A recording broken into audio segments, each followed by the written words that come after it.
Hi and welcome to this Ignite webcast. Glad to have so many people on the call. My name is Josh Topal, and I'm a program manager for Office 365. And Ignite events are a series of technical workshops for IT professionals and Microsoft partners. So these Ignite webcasts will address different technical subjects and scenarios that are really beneficial to anyone who wants to increase their knowledge of the Office 365 suite. So today we're really excited to have Frank Brown leading our call. And Frank works at Microsoft as a senior support escalation engineer, and he's very knowledgeable of the Office 365 suite. So in today's webcast, Frank will be diving into Simple Mail Transfer Protocol, or SMTP Relay, in Microsoft Office 365. So again, this session will really provide a great opportunity to hear directly from a Microsoft employee and learn about some of the new features of Office 365. So today's webcast will be about an hour, and we'll leave a few minutes at the end of the call to field questions from anyone on the call. And you can go ahead and type your questions into the chat box during today's presentation. I would recommend that we hold your questions until the Q&A portion. It'll be easier for everyone. One last thing is that we are recording today's session, like I mentioned earlier, and we'll have the slideshow available online on the original blog post. So you can find that. I'll go ahead and paste it again in just a second. And that's really it for me. And so Frank, whenever you're ready, feel free to take it away. Yeah, sure. Thanks, Josh. Just to, again, just reemphasize what today's topic is, what we're going to be looking at is how to set up SMTP Relay specifically in an Office 365 environment. And to give you a little bit of background where I'm coming from, I've been with Microsoft for 13 going on 14 years. During that time, I've worked in the networking team, in support, also worked in the back office and small business server group. I got a chance to do a lot of different things there. And then finally, I was working with the Exchange team, have been working there for a number of years, and most recently joined the Office 365 team. So it's been a lot of fun. So just wanted to give you a little background there. Basically, the big reason we're looking at this is because there are a number of situations in which Office 365 customers typically want to look at an SMTP relay. A lot of these are going to seem very, self-evident to I think most of you listening in today. A lot of customers in their on-prem environments have hardware devices such as fax machines, fax servers, whatever, scanning or printing devices that they need to be able to relay information to Office 365 recipients. Another source typically for setting up an SMTP relay is a lot of customers have on-premise line of business applications, and they need to continue to use those as they transition over to Office 365. And again, just list here some examples. I think probably you could come up with a couple others. Typically what we see is things like CRM types of applications, ticket ordering, other types of third-party apps or in-house developed apps that need to be able to have relay capability. Okay, now the big focus in this presentation, we're going to look at basically the three methods, supported methods of SMTP Relay in Office 365. Now you'll notice I have them listed up here: Direct Send, Exchange Online Relay, and Exchange Online Protection Relay. And I will kind of confess here a little bit. The Direct Send, even though it is not technically relaying off of Office 365, I just kind of included it in here as a for completeness. So what we're talking about with Direct Send is basically configuring like an on-premise IIS server or other SMTP relay server to be able to relay on behalf of the devices or lines of business applications and send directly to Office 365 or Internet recipients. Again, not technically relaying off of Office 365, but definitely using relay capability to submit messages to recipients in the cloud and also other locations on the Internet. The second option there, Exchange Online Relay, is probably what most people are currently familiar with in the, I guess, previous iteration of Office 365. And that's basically where we're configuring our user devices or line of business applications to authenticate to a cloud mailbox and then send as that SMTP address for a domain that you own specifically. And that's what we've been doing, I think, for quite a while.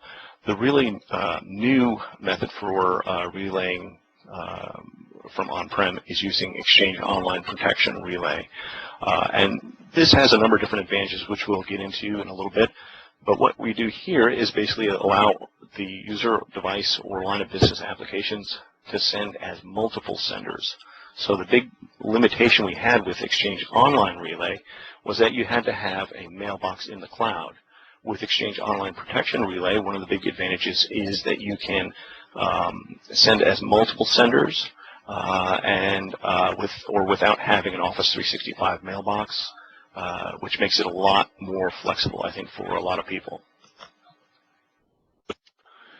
Now, if there's nothing else in this presentation that you take away, this is really the slide that you need to bookmark, take a screenshot of, whatever. Basically, it's a nice, quick way to compare the different relay methods and to use it also to determine which method is best for your specific situation. Because each has, obviously pluses and minuses and things to be aware of. And this just kind of nicely summarizes that for you. So the first method, the direct send or having an IS relay server on-prem, you notice in this case, we're able to send to recipients in our domain. Can we relay to the internet via Office 365? No, it's only direct delivery. The configuration requirements, you can see port 25 and TSL or TLS is optional. It requires no authentication, and it does not bypass any kind of anti-spam filtering in Office 365. Throttling limits, another advantage here is that there are no throttling limits, at least from an on-prem perspective. And there's also no licensing requirements. Now, if you compare that with the Exchange Online Relay method, which we'll get into in a little bit, you'll notice that you are able to relay to domains, recipients in your domain, and also relay via Office 365. The big configuration requirement here is that you use port 587. You'll notice, however, in here, we note that you can also use port 25, but if you're using port 25, you cannot use a dynamic IP address. That will be actually blocked. So even though we do support port 25, we recommend for, let's say, those customers who have an internet IP address that's dynamically assigned, that you configure your on-premise relay to use port 587, so that way you won't get blocked and you won't see messages queuing up and that kind of stuff. This method, Exchange Online Relay, does require authentication. And as you'll see, you will have to do that by creating a mailbox in the cloud and then actually authenticating to that mailbox. Bypassing anti-spam, basically it does for any mail that's destined to your Office 365 mailbox. And the throttling limits, 10,000 recipients per day. And that's, again, part of the throttling policy that's implemented within the cloud. Licensing requirements, of course, since you're using a cloud mailbox, you do have to actually license the mailbox. It can either be a standard or a shared mailbox. And then our final method, Exchange Online Protection, again, we're using port 25. TLS is optional. You do have to have one or more static IP addresses in order to use this method for relay. Big change here is that you do not require authentication in the sense that you're logging on to a specific mailbox with username and password. Now, you do secure the connection, as you'll see later on, in how you configure the connector itself. Bypassing anti-spam, no, we don't bypass anti-spam. The emails are still going to be filtered, and we recommend that you include the IP address of your on-prem relay server in any SPF record that you have. And the other big advantage to this method is you'll notice we don't have a limit of 10,000 recipients per day. We actually have a 10,000 outbound recipients per hour, so significantly larger limit because, again, we're going through EOP as opposed to Exchange for the relay capability. One other thing to keep in mind is that if you're going to be using Exchange Online Protection Relay, it is going to require an online protection license for each sender. or if you're using obviously Office 365 mailboxes, you know, so you have to have a license there as well. So again, what I would do, do a quick screenshot of this, and again, use this in your decision-making process to figure out, you know, what method or what requirements your particular organization or tenant has. Okay. Okay. So at this point, what we're going to do is just kind of step through the basic configuration of Relay for these different scenarios: direct send, exchange relay, and EOP relay. In this case, I'm assuming, again, for sake of argument, that we're going to be using IIS. Again, keep in mind it can be any SMTP relay server, or if your device supports authentication and things like that, if that's required, you know, just keep that in mind. Okay, so to set up direct send, it's pretty simple. You basically have to have some on-premise IIS, either an IIS SMTP server or other SMTP relay hosts. In the case of IIS, you would have to define, or you could define, a remote domain, and then specify that the domain allows relay, and then the rest is just basically configuring the outbound connection to use port 25, anonymous outbound authentication, TLS security if required or if desired, and then also the client IP address allowed to relay, and we're going to step through that. This is probably what I think most people are probably familiar with doing, like way back in the day, right? So a lot of this is not going to be terribly shocking. Of course, the first step is going to be to install SMTP components. Using the server manager, you'll notice quite clearly there's an option for selecting the SMTP server, and then you want to make sure that during that installation process you install the required role services. So it's pretty straightforward. Okay, the next step, again, this is going to be optional if, let's say, for instance, you want to use this SMTP relay for several different domains. In this case, what we're doing is we're defining a remote domain. Our remote domain in this case is our vanity domain, contoso.com. So in the IIS manager, you would expand the default SMTP virtual server, go under domains, and then right-click the domain, new domain, and then basically give it an appropriate name. The big important thing here is you want to make sure you select the remote domain option as the domain type. And then the next step is to display the properties of that domain that you just created. And then on the General tab, you want to make sure you have the checkbox for Allow Incoming Mail to be relayed to this domain, and use DNS to route to this domain. And then the next option would be to specify the security and just allow TLS encryption.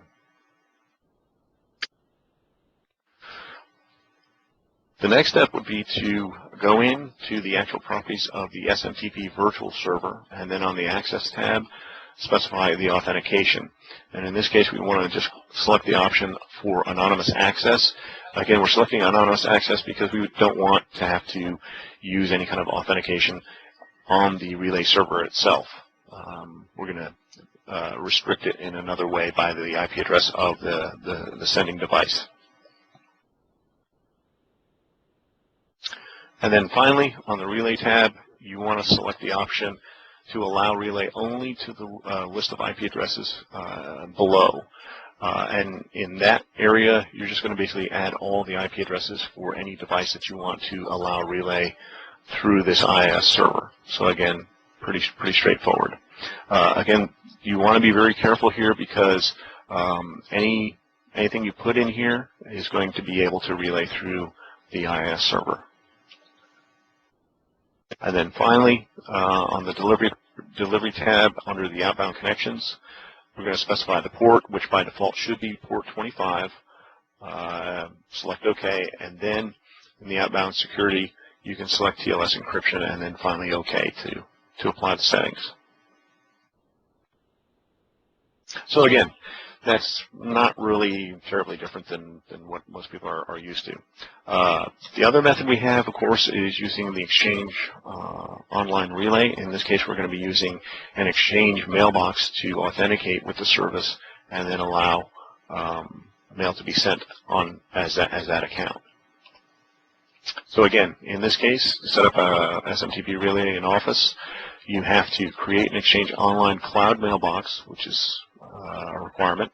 You have to identify the cloud mailbox SMTP server name. We'll see how to do that. And then for your on-prem IIS server, the big things here are configuring the SMTP port to 587, and then TLS security encryption enabled.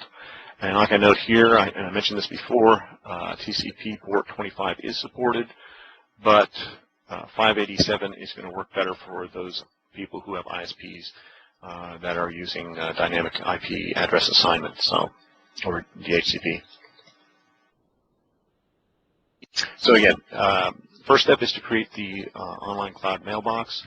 How you create that mailbox just depends upon if you're in a hybrid or in a cloud-only environment.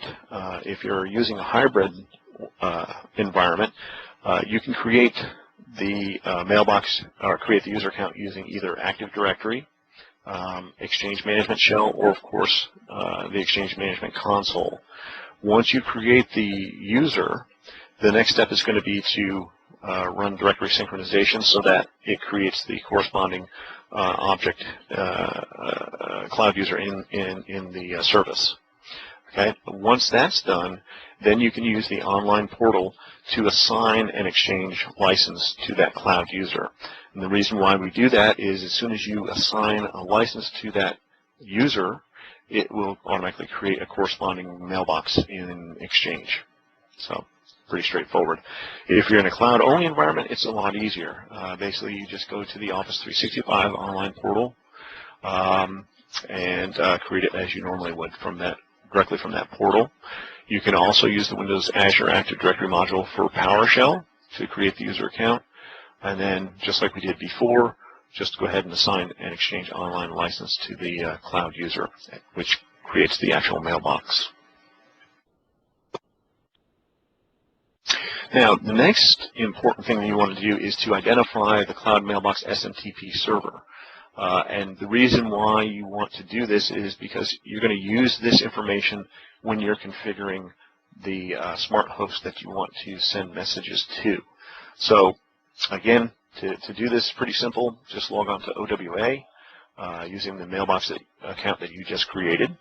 And then how you get the information depends upon which version of Office 365 you're using. So if you're using the latest and greatest with Exchange 2013, you just go into Office 365, choose Settings, then Options, and it'll display a screen that shows you the information you see on the lower portion there. If you have Office 365 in a pre-upgrade configuration, in other words, the Exchange 2010 version, you would go into Options in OWA and then select See All Options, and then the screen that's displayed will have an SMTP settings portion, and you'll notice the server name listed right there. In this case, smtp.office365.com. Now, some of you will notice that in previous knowledge base articles, this information would show you the pod number. So you'd get like pod and a number, et cetera, et cetera. One of the big changes we have in the latest version of Office 365 is getting to that unified namespace. The advantage here is that you don't have to necessarily know that pod information. You can use this smtp.office365.com URL, and that will work. So I guess technically you don't necessarily have to connect into the mailbox. I suggest doing it just because it does a couple of things. It confirms that you're able to access the mailbox. And if you wanted to, you could test the mail flow. And you can kind of confirm that the server name has not changed or something like that. So anyway, pretty straightforward. All right, just like we did before with the direct send method, we want to basically configure our on-prem IIS relay server. Now, what you'll notice in this case is I'm using a slightly different method here. Instead of creating a remote domain, I'm basically assuming that I want to send everything to my Office 365 tenant. So I'm not going to create a new domain. I'm just going to configure the default SMTP virtual server. So basically get into the IIS Manager, go to the properties of the SMTP virtual server, and then select the Access tab, and that's where you're going to see a Relay button. As soon as you click that, what we want to do at the next screen is select to relay only the list below, and just like we did before, we want to just specify the IP address of those devices that we want to allow relay through this IIS server. Okay, and you notice the warning on the bottom again, make sure that you enter only the IP address of the device and servers that you trust, because this setting is going to allow any mail from that device IP address to be relayed to any destination. So again, be real careful when you set that. All right, authentication identical to what we did in the direct send scenario. Again, properties of the SMTP virtual server. On the Access tab, we're going to set the authentication to anonymous.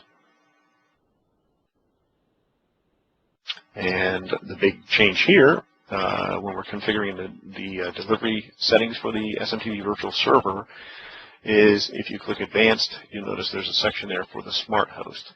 And that's where we're taking the SMTP information from the mailbox and then specifying the actual SMTP smart host for that mailbox, in this case smtp.office365.com. All right, and then on the Delivery tab, you're going to go ahead and click the Outbound Connections in the Port section. We're going to use port 587. Again, we're assuming here that we're just using a diameter IP or something. And then the really important portion is when we click the outbound connectors, we want to specify the credentials of the mailbox that we created. So we're going to select Basic Authentication, enter the SMTP address of the cloud mailbox that we created earlier, along with its corresponding password, and then box for enabling TLS encryption. So, pretty straightforward. All right, now, here's where we kind of diverge a little bit. A lot of people, when using this method, were, I guess, limited by only having one SMTP email address. So a lot of customers wanted to be able to support multiple email addresses in the from portion of the message. So the previous recommendation was basically you had two options. You could use either a mail-enabled security group that had send as access granted to the individual mailboxes that you needed to send from, or the other option was if, let's say, for instance, you wanted to send from an address that did not have a mailbox in the cloud, you had to add a proxy address to the relay mailbox in order to support multiple addresses. The big thing here that I think maybe was not emphasized enough is that assigning send as permission, of course, is going to assume an inherent risk that basically you're going to be able to send mail as another recipient, which does assume some risk.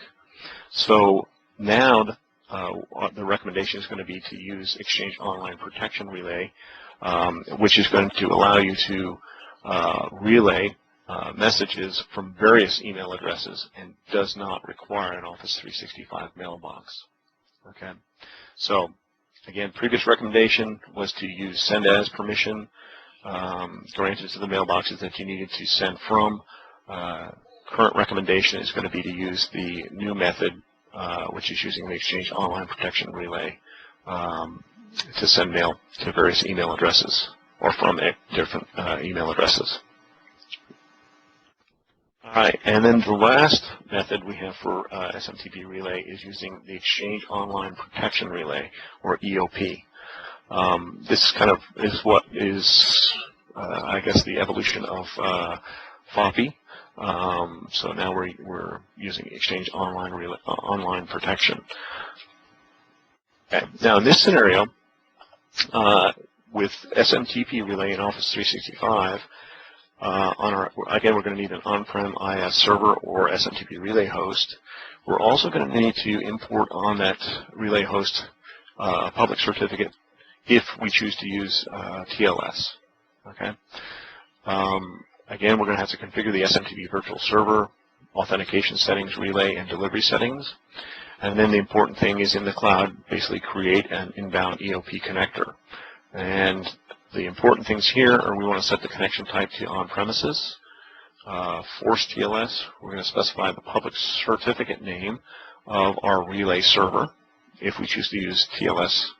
And then the domains, we're going to specify as a star, basically indicating that we can send from any of our domains. An IP address, that is optional, but can add an additional layer of security in that you specify the IP addresses of your on-prem relay server. And then the final recommendation is to include an SPF record, which includes the public IP address of your relay server. So that way it doesn't get filtered out by any other host that you're sending to. Again, importing the public certificate. In this case, I'm just using the certificate MMC.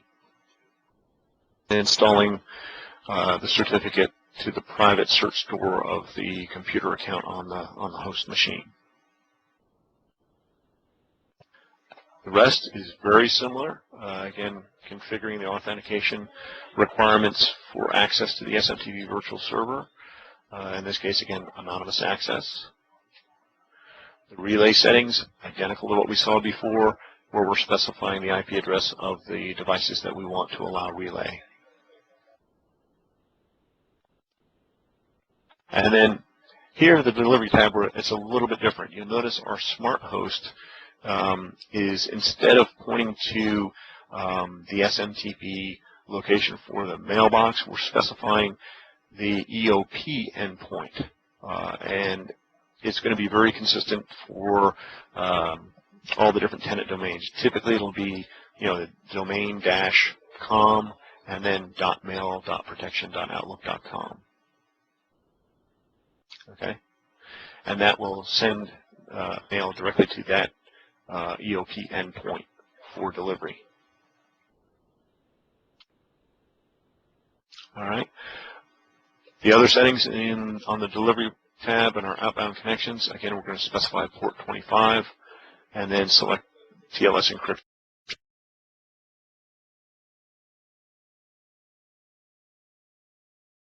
checkbox and OK. All right, now on the cloud side of things, you want to go ahead and sign into the online portal and then navigate over to the Exchange Admin Center. And then once you're in the Admin Center, go down to Mail Flow and then Connectors, and then you'll notice the little plus sign there for Add. Will allow you to add a connector. Now, one question that's probably going to come up is, well, if you've run the hybrid configuration wizard, can I use that connector, inbound connector? And the answer is yes, you can if you have it, or if you want to create more unique or specific ones, you can do that as well. So in this case, I don't have one. I'm going to create a new one. All right, and of course, as soon as you click New, it's going to ask you to fill out basic information, name of the connector, connector type, which in this case we're going to select as on-premise, and then the connection security. Now, here's where I guess you can make a couple of different choices. If you want to use TLS, if you have that public certificate from your on-premise SMTP relay server, you can select Force TLS. Okay, and then that's great. That's fine. You can also, instead of selecting Force TLS, if you don't want to secure that connection or have an encrypted connection, you can select to restrict it by a particular IP address. So you can scope it to the IP address of the relay server itself. So it's just kind of optional which method you choose, or you can choose both if you really want to do both. In this case, I've selected Force TLS encryption. I'm putting in the name of the SMTP relay server. Finally, if you scroll down in that dialog box, you'll see under domains an add icon, and then what you want to do here is you're going to add the domain. In this case, I added a star to basically apply the connector to all of your sending domains. So that represents the sending domains. And then, as an optional step, you can also specify the IP address of your IS relay server or servers or devices or whatever. And again, that's going to restrict it as well. So the final recommendation, of course, is to update the SPF record for your domain. Okay, and what you want to do here is specify the IP address of that relay server. And again, this is just so that the relay is identified as a valid source IP for mail from your domain. And again, basically just recommended to do that. All right. And the final thing here is basically listed some resources that you can also reference in how to set this up. And they're just listed right there for you. All right.